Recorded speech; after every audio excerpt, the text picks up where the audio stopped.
ada kontribusi saat dia dididik pada saat kecil. Saya nggak menyalahkan orang tuanya saat itu. Orang tuanya nggak melihat bahwa kejadian pendidikan saat itu memaksa koruptor ini berperilaku seperti ini. Kenapa? Karena situasi saat itu mengkondisikan anak ini dididik secara pragmatis, ya, yang adalah uang, yang adalah kekayaan, yang ada adalah pikiran adalah duit. Nah, Assalamualaikum warahmatullahi wabarakatuh. Salam sejahtera, salam sehat, dan salam bahagia untuk teman-teman orang tua muda Indonesia yang saya cintai. Nah, kali ini channel Cipikus akan bertanya nih kepada adik-adik atau ibu, bapak-bapak muda dan ibu muda sekalian. Kalau anak Anda ya atau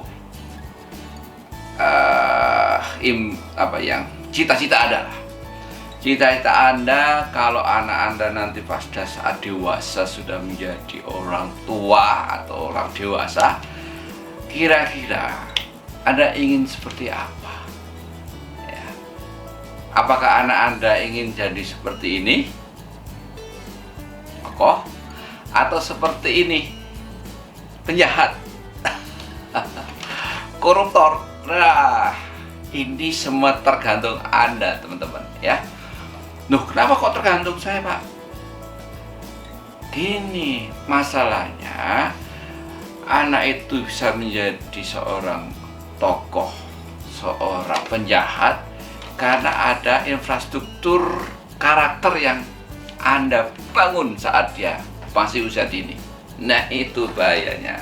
Nah, seringkali ya teman-teman ya, dalam diskusi di Zoom ya atau di berbagai kesempatan, ketika orang bicara soal korupsi itu, kadang ada pertanyaan yang bagi saya menarik untuk dikaji gitu ya. Kenapa ya mereka ini kan sudah kaya? Koruptor itu bukan orang miskin.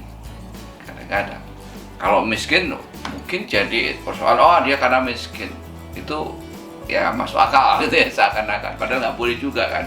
Biar miskin tetap karena punya karakter, hidup miskin lebih baik daripada kaya karena pencuri. Nah, saudara sekalian, seringkali ada pertanyaan yang menyentil dalam forum itu. Kenapa mereka itu kan sudah kaya, sudah jadi pejabat, ya kan? Jadi anggota dewan, jadi pejabat daerah, jadi menteri bahkan. Tapi kenapa masih mau korupsi?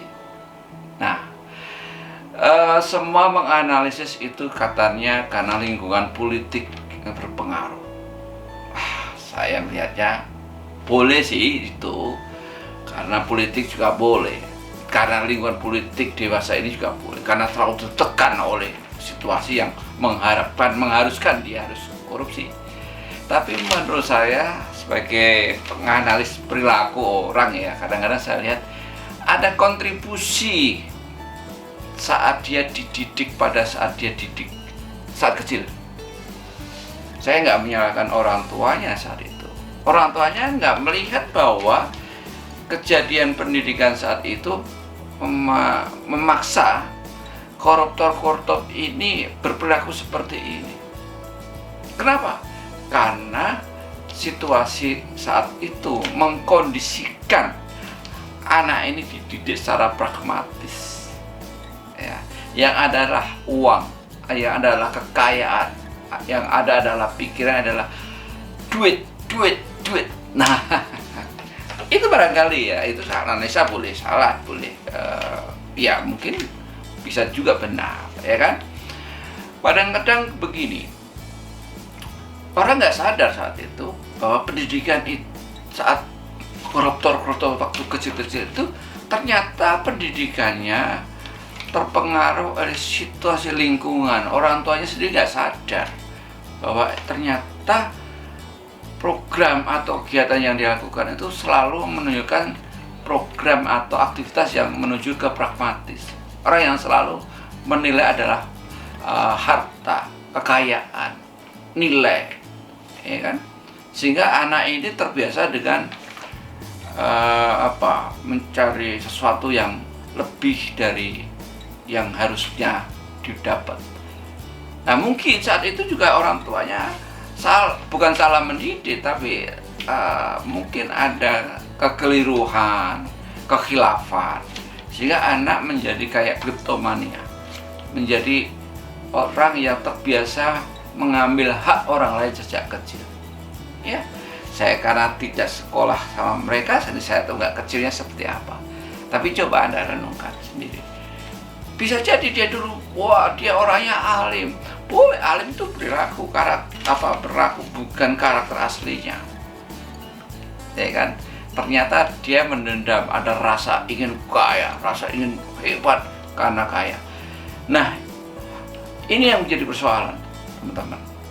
Jadi keinginan Anda untuk menjadikan anak Anda menjadi orang baik seperti tokoh-tokoh nasional kita, ya, ada yang namanya Agus Salim, ada namanya Soekarno, ada namanya Wahidin Soedarsono, ada Ronggo Warsito, ada H.S. Cakromanito, banyak sekali pahlawan hebat, Hatta, ya, Nasir, itu tokoh-tokoh yang hebat-hebat, yang punya nilai, punya karakter kecilnya itu luar biasa, ya. Tokoh-tokoh internasional, ada yang namanya Mahatma Gandhi, ada Ibu Theresia, bayangin, ada Nelson Mandela. Mereka adalah tokoh-tokoh yang tidak diajarkan secara secara terang-terangan untuk menjadi orang yang sukses, kaya raya, enggak, tapi orang yang berbuat baik untuk orang banyak,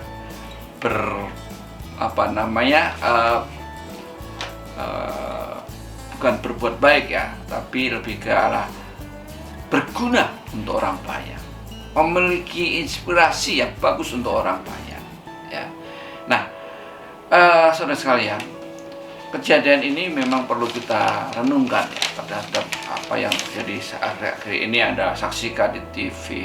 Dalam kondisi COVID seperti ini saja, masih banyak orang yang tega-teganya melakukan korupsi. Mungkin dia nggak sadar bahwa itu perilaku yang sudah ada sejak dia kecil, ya.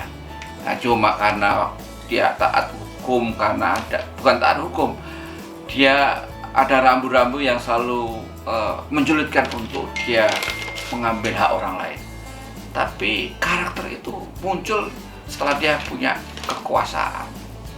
Nah, jadi saudara sekalian, kalau Anda ingin bahwa anak Anda nanti pada saat dewasanya memiliki karakter yang mulia sebagaimana tokoh-tokoh kita pendahulu, ya, tokoh-tokoh internasional yang tadi, ada Gandhi, Nelson Mandela, Ibu Theresia, dan banyak sekali tokoh nasional, ya, ada Soekarno, ada Hatta, ada Agus Salim, Cokro, masih banyak lagi. Mereka adalah orang-orang yang hebat.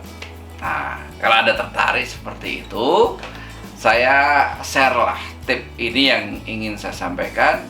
Ini hasil dari riset saya, mimpi saya, ngalamun saya lah, gitu ya, kira-kira analisa karakter saya terhadap mereka ini, tokoh-tokoh ini, ya, supaya apa? Tidak terjerumus menjadi orang koruptor di saat dia dewasa. Ini penting. Ya. Pertama yang ingin saya ingatkan pada teman-teman, ya, saat Anda memberi nama, ini hati-hati. Berilah nama kepada anak Anda itu yang visioner, ya, yang betul-betul ingin menjadikan anak Anda itu yang bermanfaat untuk orang banyak, ya. Seorang Agus Salim itu namanya luar biasa, bapaknya memberikan nama yang sangat luar biasa. Agus Salim itu nama aslinya pada saat dia dikasih nama orang tuanya itu namanya adalah Mas Budul Haq. Apa artinya? Adalah pembela kebenaran. Jadi ayahnya Agus Salim itu sudah punya visi bahwa dia pengen anaknya menjadi pembela kebenaran. Karena kenapa? Saat itu adalah masa penjajahan. Ingin ada bahwa anaknya suatu saat menjadi orang yang bisa membela kebenaran di Indonesia. Terbukti, ya. Yang kedua, Soekarno. Soekarno itu ya, atau Bung Karno itu presiden kita yang pertama. Nama awalnya waktu orang tua mengasih nama itu bukan Soekarno, tapi Kusno. Nah, ternyata nama Kusno ini membuat Soekarno sakit-sakitan. Bukan ya, mungkin bukan karena itu, tapi ya kata orang Jawa itu dulu punya keyakinan ini nama ini terlalu berat atau terlalu membuat nggak hoki katanya kan, ya. Akhirnya nama Kusno diganti oleh orang tua Soekarno itu dengan nama Karno. Nah, nama Karno itu luar biasa. Karno itu dia ngambil sebuah cerita pewayangan saat peperangan Mahabharata, adalah seorang ksatria, seorang pahlawan yang luar biasa dalam cerita pewayangan Mahabharata. Jadi orang tuanya sudah punya visi, ingin menjadikan anaknya seperti Karno. Ya. Dan karena Karno itu adalah orang yang hebat, orang yang besar, yang kuat dan luar biasa. Jadi nama itu membawa doa. Ya, hati-hati. Jadi jangan sembarangan membuat nama untuk anak Anda. Visioner, ya. Nah, itu harapan kita semua lah ya. Dan itu yang saya amati, banyak orang memberikan nama karena nama itu adalah doa. Yang kedua, sekalian, ajarkan anak Anda dari mulai usia dini,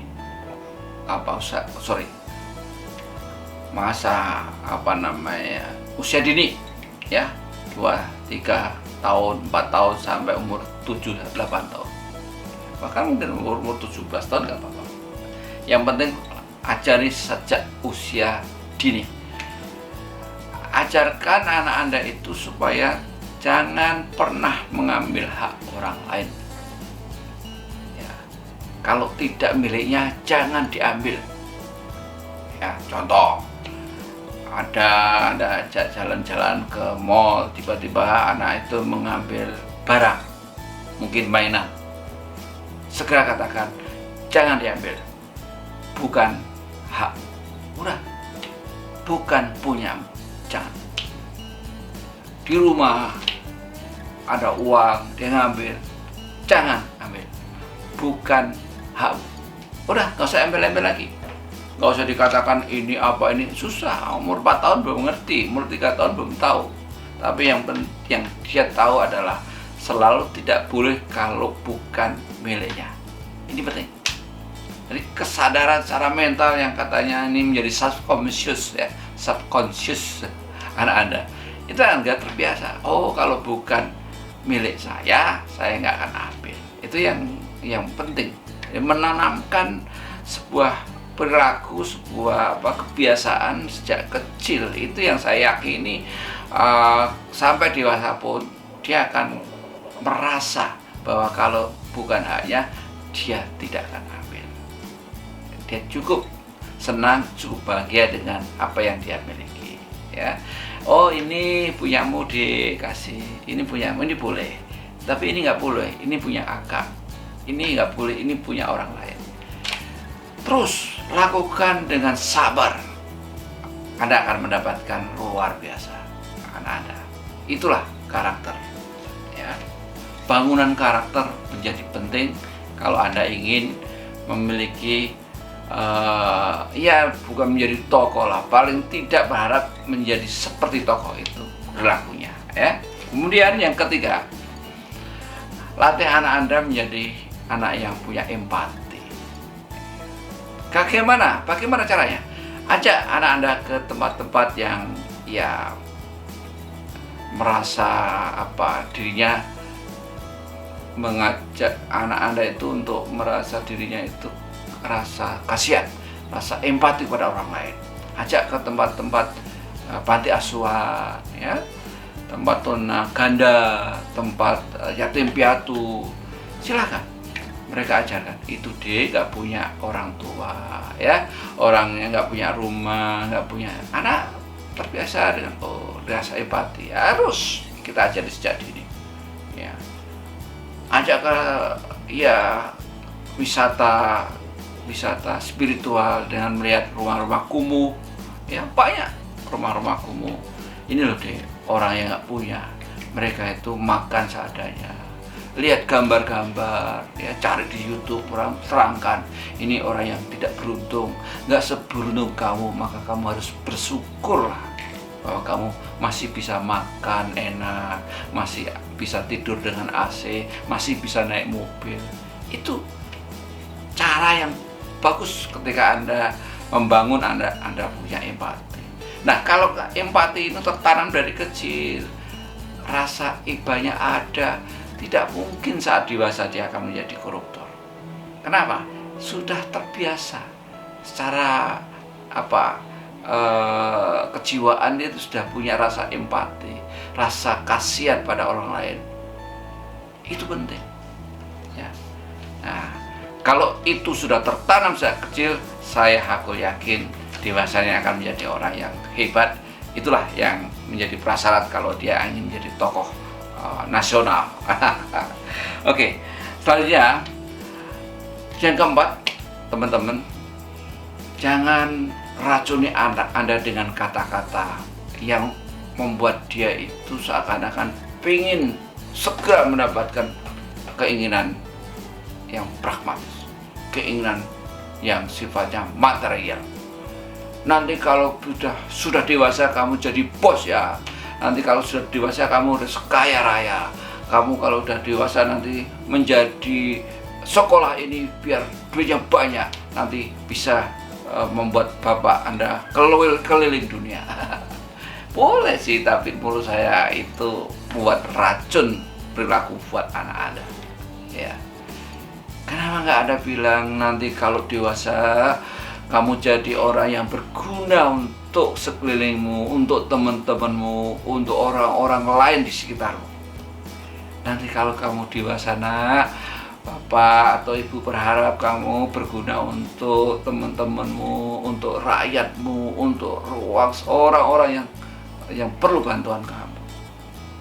Kamu menjadi pemimpin yang adil.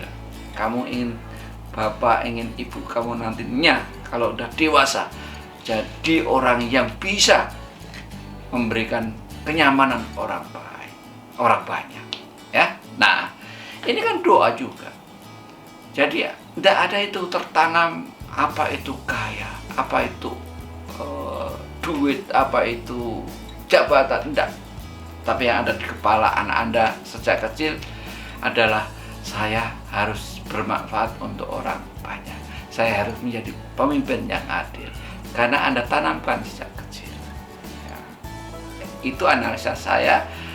Tokoh-tokoh ini diharapkan oleh bapak-bapaknya seperti itu, ya. Apakah saat ini bisa digunakan? Wallahu alam. Saya punya keyakinan masih bisa, ya. Yang terakhir, yang kelima adalah ini yang sangat penting adalah latih anak Anda dengan disiplin yang luar biasa. Karena pangkal kehebatan adalah disiplin.